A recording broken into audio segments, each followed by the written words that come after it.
നമസ്കാരം. മലയാളി വാർത്ത പ്ലസിലേക്ക് സ്വാഗതം.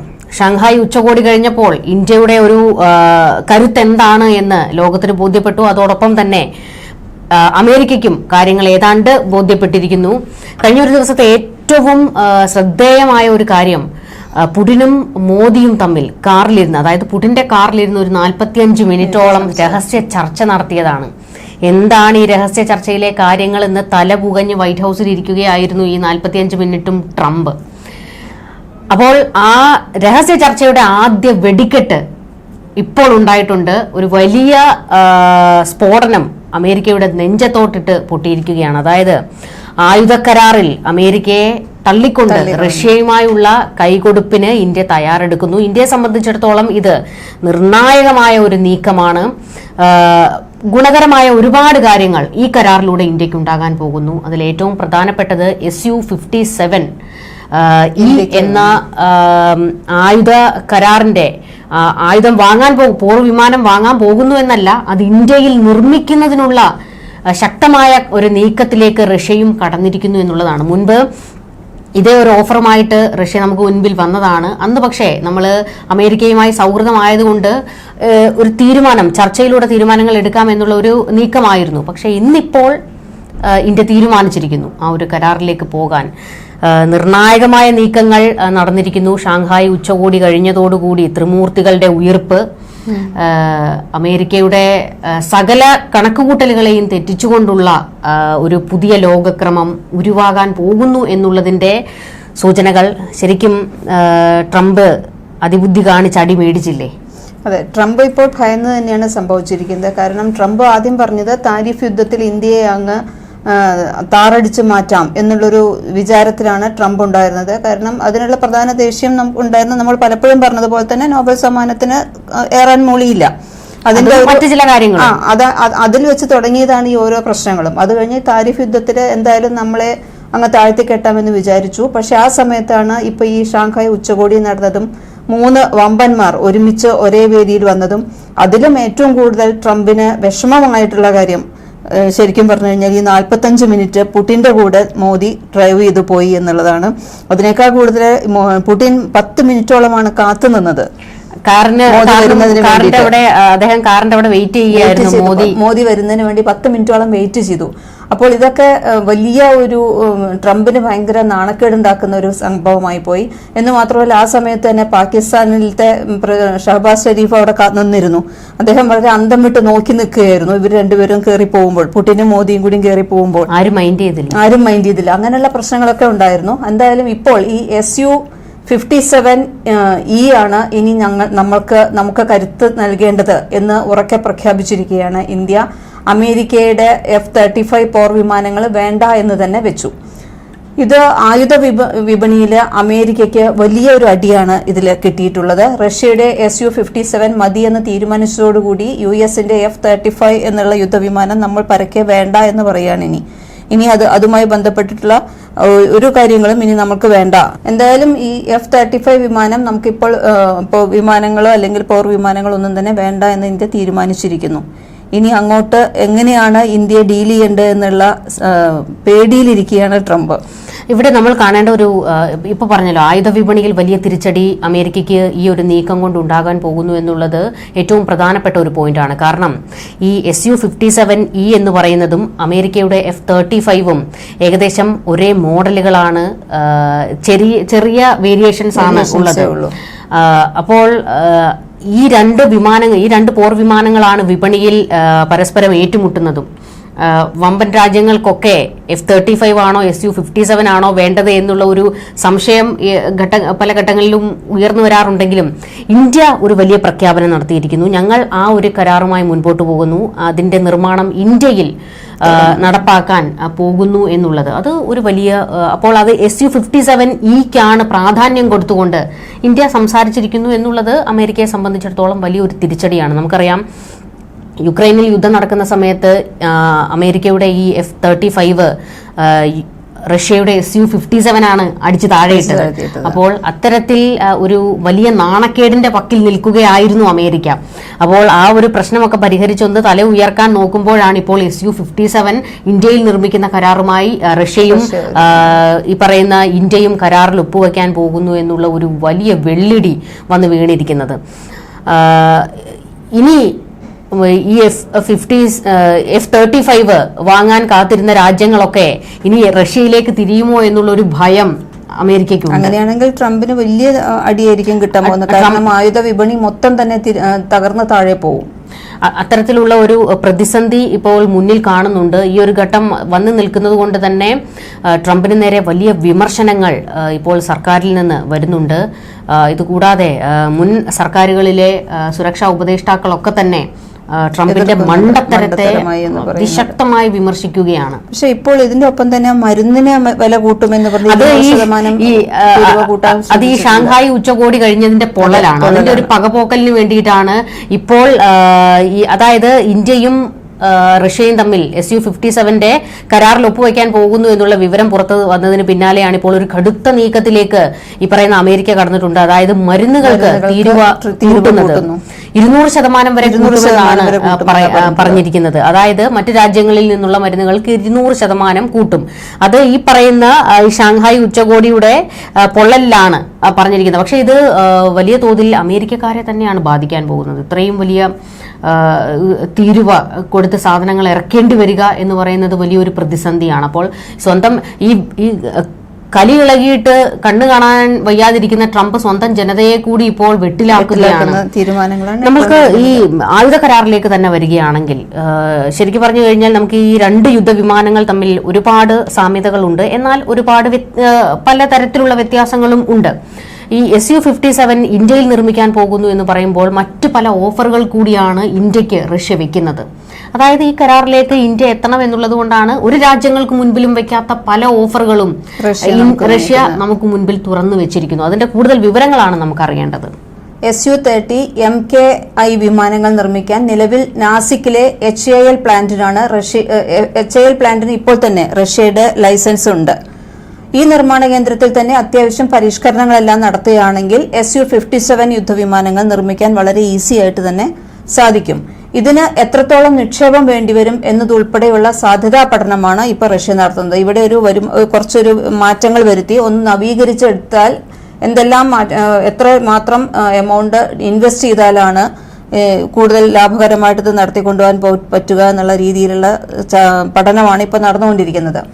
ഇന്ത്യയിൽ യുദ്ധവിമാനങ്ങൾ നിർമ്മിക്കുകയാണെങ്കിൽ ഉൽപാദന ചെലവ് കുറയ്ക്കാൻ സാധിക്കുമെന്നാണ് വിലയിരുത്തുന്നത്. ഇന്ത്യ-US ബന്ധം ട്രംപിന്റെ താരിഫ് ആക്രമണത്തെ തുടർന്ന് മോശമായ സ്ഥിതിയിലാണല്ലോ. ആ സമയത്ത് റഷ്യ ഇപ്പോൾ അവരുടെ ആയുധ വിപണി ഒന്ന് നവീകരിക്കാനുള്ള, പുനരുജ്ജീവിപ്പിക്കാനുള്ള, അല്ലെങ്കിൽ അതിനെ ഒന്ന് പരിപോഷിപ്പിക്കാനുള്ള നീക്കമാണ് ഇപ്പോൾ നടത്തുന്നത്. ഇന്ത്യയുമായി F-35 ഇടപാടിന് US ശ്രമിച്ചിരുന്നു. എന്നാൽ പിന്നീട് തീരുമാനം അറിയിക്കാമെന്ന് പറഞ്ഞ് ഇന്ത്യ അന്ന് ഒരു തണുപ്പൻ നയമാണ് സ്വീകരിച്ചത്. സ്വന്തമായി 5ാം തലമുറ യുദ്ധവിമാനം വികസിപ്പിക്കാനുള്ള ശ്രമത്തിലാണ് എന്നാണ് ഇന്ത്യ ഇക്കാര്യത്തിൽ ഔദ്യോഗികമായിട്ട് വിശദീകരിക്കുന്നത്.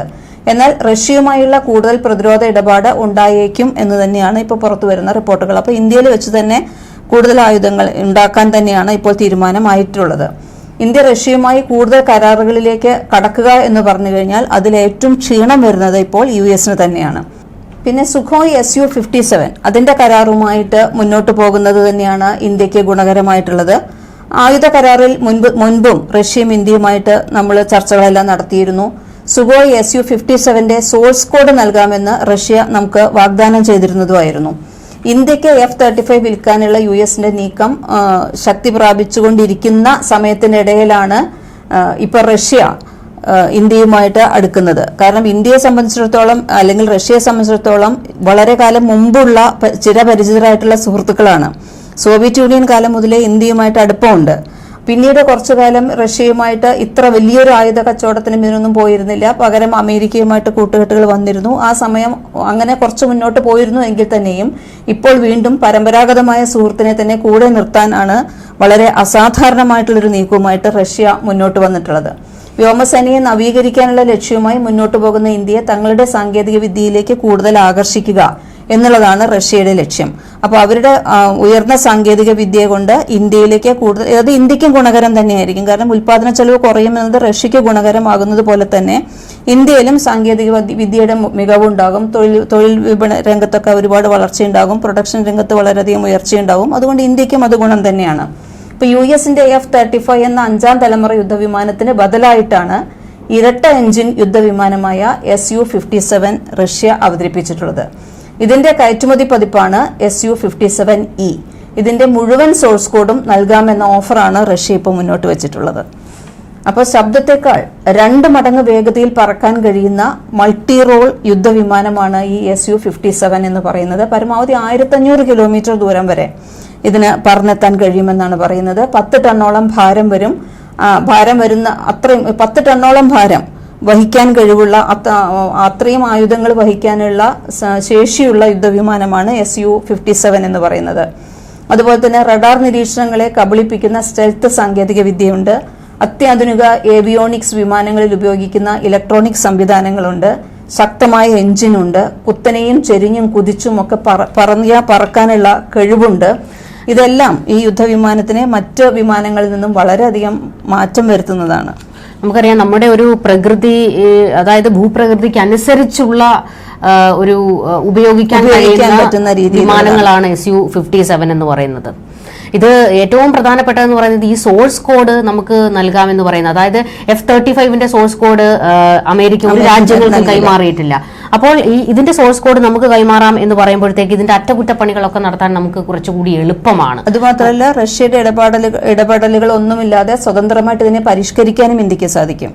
അപ്പോൾ നമുക്ക് ഇതിന്റെ എന്തെങ്കിലുമൊക്കെ കേടുപാടുകൾ സംഭവിക്കുമ്പോൾ ഈ F-35 വാങ്ങുകയാണെങ്കിൽ വീണ്ടും നമുക്ക് അമേരിക്കയെ സമീപിക്കേണ്ട ഒരു സാഹചര്യം വരികയാണ്. ഭീമമായ തുക നമുക്ക് വീണ്ടും അവിടെ ചെലവഴിക്കേണ്ടി വരികയാണ്. പക്ഷേ റഷ്യയുമായിട്ടുള്ള ഈ കരാറുമായി മുൻപോട്ട് പോകുമ്പോൾ F-35ന് സമാനമായ യുദ്ധവിമാനമാണ് Su-57. അപ്പോൾ ഇതിന്റെ എല്ലാ അറ്റകുറ്റപ്പണികളും നമുക്ക് ഇവിടെ നടത്താൻ തന്നെ കഴിയുമെന്ന് പറയുമ്പോൾ വലിയ ഒരു ചെലവ് കുറയ്ക്കാനും നമുക്ക് കഴിയുമെന്നുള്ളതാണ്. കാരണം ഇപ്പൊ ഇന്ത്യ വാങ്ങിയിട്ടുള്ള റഫാല്, US-ന്റെ യുദ്ധവിമാനങ്ങൾ, ഹെലികോപ്റ്ററുകൾ, ഇവയുടെ ഒന്നും തന്നെ സാങ്കേതിക വിദ്യയുടെ സോഴ്സ് കോഡ് നമ്മളുമായിട്ട് പങ്കുവച്ചിട്ടില്ല. അതുകൊണ്ട് തന്നെ ഇവയെല്ലാം തന്നെ സ്വതന്ത്രമായിട്ട് നമുക്കതിനെ ഒന്ന് പരിഷ്കരിക്കാൻ സാധിക്കില്ല. Su-57ന്റെ സോഴ്സ് കോഡ് ലഭ്യമാവുകയാണെങ്കിൽ ഇന്ത്യക്കകത്ത് തന്നെ അറ്റകുറ്റപ്പണികൾ നടത്താം, അതിനുവേണ്ട വികസനം നടത്താം, വിദേശ ആശ്രിതത്വം നമുക്ക് കുറയ്ക്കാൻ കഴിയും, പ്രതിരോധ മേഖലയിൽ സ്വയം പര്യാപ്തമാകും എന്നുള്ളതാണ് ഇന്ത്യയുടെ ഏറ്റവും വലിയ ലക്ഷ്യം. അതാണ് ആ ലക്ഷ്യത്തിലേക്ക് നമ്മൾ അടുത്തുകൊണ്ടിരിക്കുകയാണ്. റഷ്യയുടെ ഈ ഓഫർ നമുക്ക് വളരെ നല്ല ഗുണമാണ് ചെയ്യാൻ പോകുന്നത്. അത് തന്നെയല്ല, ഈ F-35നേക്കാൾ കരുത്തൻ Su-57 തന്നെയാണ് എന്ന് നമ്മൾ യുക്രൈൻ റഷ്യ യുദ്ധത്തിൽ തന്നെ കണ്ടതാണ്. F-35നെയാണ് Su-57 അടിച്ച് താഴെയിട്ടത് എന്ന് ഞാൻ മുൻപ് പറഞ്ഞല്ലോ. അപ്പോൾ കരുത്തും തെളിയിച്ചു കഴിഞ്ഞിട്ടുണ്ട്. അപ്പോൾ അതൊരു വലിയ മികവ് തന്നെയാണ് ഈ ഒരു കാര്യത്തിൽ ഇന്ത്യക്ക് ഉണ്ടാകാൻ പോകുന്നത്. അത് മാത്രമല്ല, നമ്മൾക്ക് റഷ്യയുടെ കരുത്ത് പല മേഖലകളിലുണ്ട്. പ്രതിരോധ മേഖല തന്നെ എടുക്കുകയാണ്. നമ്മുടെ പ്രതിരോധ സംവിധാനം S-400 റഷ്യയുടേതാണ്. അത് നമ്മുടെ ഏറ്റവും വലിയ കരുത്താണ്. നമ്മുടെ ഈ പറയുന്ന പോലെ തന്നെ ഇന്ത്യ പാകിസ്ഥാൻ യുദ്ധം നടന്ന സമയത്ത് പാകിസ്ഥാൻ അയച്ച ഒരു മിസൈൽ പോലും ഇവിടെ പതിക്കാതെ നമ്മളെ കാത്തുരക്ഷിച്ചത് ഈ പറയുന്ന S-400 ആണ്. അപ്പോൾ ഊഹിക്കാമല്ലോ റഷ്യയുടെ തന്നെ മറ്റൊരു യുദ്ധവിമാനത്തിന്റെ കരുത്ത് എത്രത്തോളമായിരിക്കും എന്നുള്ളത്. അപ്പൊ എന്തായാലും ഈ F-35 ഓഫറിനോട് ഇന്ത്യ ഒരു താല്പര്യവും കാണിക്കാതിരിക്കുകയും റഷ്യയിൽ നിന്നുള്ള വിമാനത്തിനോട് കൂടുതൽ താല്പര്യം കാണിക്കുകയും ചെയ്തതോടുകൂടി തന്നെ ഇനി അങ്ങോട്ട് എന്തായിരിക്കും ട്രംപിന്റെ നീക്കം എന്നുള്ളതാണ് ഏറ്റവും കൂടുതലായിട്ട് നമുക്ക് അറിയാനുള്ളത്. കാരണം ഇപ്പോൾ തന്നെ മരുന്നുകൾ ഇതുവരെയുള്ള താരിഫെല്ലാം 50% നിൽക്കുന്നു, മരുന്നുകൾക്ക് 200%. ഇനി അങ്ങനെ ഒരു തീരുമാനത്തിലേക്ക് കടക്കുന്നു. അപ്പൊ ഇനി അങ്ങോട്ട് പക്ഷെ അപ്പോൾ തന്നെ അമേരിക്കയിൽ നിന്ന് തന്നെ വളരെ ഗംഭീരമായിട്ട് തന്നെ ആൾക്കാർ പറയുന്നുണ്ട്, ഇത് ഇന്ത്യയോട് കാണിച്ചത് ശരിയായില്ല, ട്രംപിന്റെ മണ്ടത്തരം. അതിൽ ഏറ്റവും പ്രധാനപ്പെട്ടതാണ്, നമുക്ക് ഏറ്റവും പ്രധാനപ്പെട്ടതായിട്ട് പറയാനുള്ളത് അമേരിക്കയുടെ മുൻ സുരക്ഷാ ഉപദേഷ്ടാവ് ജോൺ ബോൾട്ടൺ ഇപ്പോൾ ഒരു പ്രഖ്യാപനം നടത്തിയിട്ടുണ്ട്. അതായത് ഇന്ത്യയെ റഷ്യയിൽ നിന്ന് അകറ്റാനായി പതിറ്റാണ്ടുകളായി നടത്തിയ പരിശ്രമങ്ങൾ ട്രംപ് ഒരൊറ്റയടിക്ക് തകർത്തെറിഞ്ഞ് തരിപ്പണമാക്കിയെന്ന്. അതായത് സോവിയറ്റ് യൂണിയന്റെ കാലം മുതൽ തന്നെ ഇന്ത്യ സോവിയറ്റ് യൂണിയനോട് അടുക്കാതിരിക്കാൻ പാശ്ചാത്യ രാജ്യങ്ങളെല്ലാം തന്നെ നീക്കം നടത്തിയിട്ടുണ്ട്. അതിനെയെല്ലാമാണ് തകിടം മറിച്ചിരിക്കുന്നത്. വലിയ മണ്ടത്തരം ട്രംപ് കാണിച്ചിരിക്കുന്നു എന്നുള്ള ഒരു വിമർശനം ഇപ്പോൾ നടത്തിയിരിക്കുന്നു എന്നുള്ളതാണ്. ഇതുകൂടാതെ മറ്റ് പലരും ഒബാമ സർക്കാരിലെയും അതുപോലെ തന്നെ ബൈഡന്റെ ഭരണകാലത്തുമൊക്കെ ഉണ്ടായിരുന്ന സുരക്ഷാ ഉപദേഷ്ടാക്കൾ പറഞ്ഞിരിക്കുന്നത് ആനമണ്ടത്തരം ട്രംപ് കാണിച്ചു എന്നുള്ളതാണ്. ഷാങ്ഹായ് ഉച്ചകോടിയിൽ നിന്ന് തന്നെ മനസ്സിലായല്ലോ, അതായത് ഇന്ത്യയുടെ കരുത്ത് എത്രത്തോളമാണ് എന്നുള്ളത് ബോധ്യപ്പെട്ട് കാണുമല്ലോ. ഈ റഷ്യ ഇന്ത്യ ചൈന ബെൽറ്റ് എന്ന് പറയുമ്പോഴത്തേക്ക് അത് ലോകം ഭരിക്കാൻ കഴിവുള്ള ശക്തികളാണ്. അമേരിക്കയ്ക്ക് പിന്നെ ഒരു റോളും ഇല്ലാത്ത സാഹചര്യത്തിലേക്ക് വരുമെന്നാണ് നമ്മളിപ്പോൾ ഈ ചർച്ചകൾ മുൻപ് കുറച്ച് ചർച്ചകളൊക്കെ എടുത്തപ്പോൾ അതിൻ്റെ താഴെ വന്ന ഒരു കമൻ്റാണ്. അതായത് സാമ്പത്തിക പുരോഗതിയിൽ ഏറ്റവും മുന്നിൽ നിൽക്കുന്ന അമേരിക്കയെ അടിച്ചിടാൻ ചൈനയ്ക്കും റഷ്യയ്ക്കും ഇന്ത്യക്കും കഴിയുമെന്നാണോ എന്നുള്ള ചില കമന്റുകൾ വരുന്നുണ്ട്. ആ പ്രതാപമൊക്കെ പോയി, അമേരിക്കയുടെ പ്രതാപങ്ങൾ നശിച്ചുകൊണ്ടിരിക്കുകയാണ്. അതായത് സാമ്പത്തികമായി ഏറ്റവും മുന്നിലാണ്, ആയുധക്കരുത്തിൽ ഏറ്റവും മുന്നിലാണ്, ആ ഒരു പ്രതാപങ്ങൾ കൊഴിഞ്ഞുകൊണ്ടിരിക്കുകയാണ്, ശോഷിച്ചുകൊണ്ടിരിക്കുകയാണ് അമേരിക്കയുടെ കാര്യത്തിൽ. അമേരിക്ക എന്തിനാണ് ഏറ്റവും കൂടുതൽ ചൈനയെ ഭയക്കുന്നത്? സാമ്പത്തികമായി ചൈന മുന്നേറുന്നു എന്നുള്ളതാണ് അവരുടെ ഏറ്റവും വലിയ ഭീതി. അതുകൊണ്ട് തന്നെയാണ് ചൈനയെ പരമാവധി ഒതുക്കാൻ എന്തെല്ലാം ചെയ്യാമോ അതെല്ലാം ചെയ്യുന്നുണ്ട്. എന്നാൽ പൂർണ്ണ തോതിൽ അവരെ നേരിട്ട് വെല്ലുവിളിക്കാനും കഴിയുന്നില്ല. ചൈനയ്ക്ക് താരിഫ് ചുമത്തിയപ്പോൾ, റഷ്യയ്ക്കും ഇന്ത്യക്കും താരിഫ് ചുമത്തിയപ്പോൾ പോലും ചൈനയോട് കുറച്ചൊരു മയപ്പെടുത്തുന്ന നിലപാടെടുത്ത ട്രംപിനെ നമ്മൾ കണ്ടു. അതിന്റെ കാരണവും ഇതുതന്നെയാണ്, ഭയക്കുന്നുണ്ട് അമേരിക്ക എന്നുള്ളതാണ്. ഈ ഒരു ഇപ്പോഴത്തെ എന്തായാലും ഒരു തീരുമാനം, ഷാങ്ഹായ് ഉച്ചകോടി കഴിഞ്ഞതോടുകൂടി ആദ്യ അടി അമേരിക്കയ്ക്ക് കിട്ടിയിട്ടുണ്ട്. ഈ കരാറുമായി ഇന്ത്യ മുൻപോട്ട് പോകുകയാണെങ്കിൽ വലിയ ഒരു തിരിച്ചടി അത് അമേരിക്കയ്ക്ക് ഉണ്ടാകും. എന്തായാലും ഈ ഒരു കരാറുമായി മുൻപോട്ട് പോകുമ്പോൾ പല പ്രതിസന്ധികളുമായിട്ടും സമ്മർദ്ദങ്ങളുമായും അമേരിക്ക വരും. ഇപ്പൊ തന്നെ തുടങ്ങിയിട്ടുണ്ട്. അമേരിക്കയുടെ സുരക്ഷാ ഉപദേഷ്ടാക്കൾ, ട്രംപിന്റെ സുരക്ഷാ ഉപദേഷ്ടാവിൽ ഒരാൾ തന്നെ ഇപ്പോൾ പറഞ്ഞിട്ടുണ്ട്, താരിഫ് വിഷയത്തിൽ ഇന്ത്യയുമായി ഒരു മയപ്പെടുത്തുന്ന ഒരു നിലപാടൊക്കെ എടുക്കാൻ സാഹചര്യം ഉരുത്തിരിഞ്ഞു വരുന്നുണ്ട് എന്ന് പറയുന്നുണ്ട്. അതായത് ആ ഒരു ഭയം തന്നെയാണ് ഇപ്പോഴുള്ളത്. എന്തായാലും ട്രംപ് നമ്മുടെ നേരെ താരിഫ് യുദ്ധവും കൊണ്ട് വന്നിട്ട് അടി സ്വയം മേടിച്ചു കൂട്ടുന്ന ട്രംപിനെയാണ് നമ്മളിപ്പോൾ കണ്ടുകൊണ്ടിരിക്കുന്നത്. കൂടുതൽ ചർച്ചകളുമായി നമുക്ക് വീണ്ടും കാണാം. നമസ്കാരം. മലയാളി വാർത്താ plus, like, share and subscribe.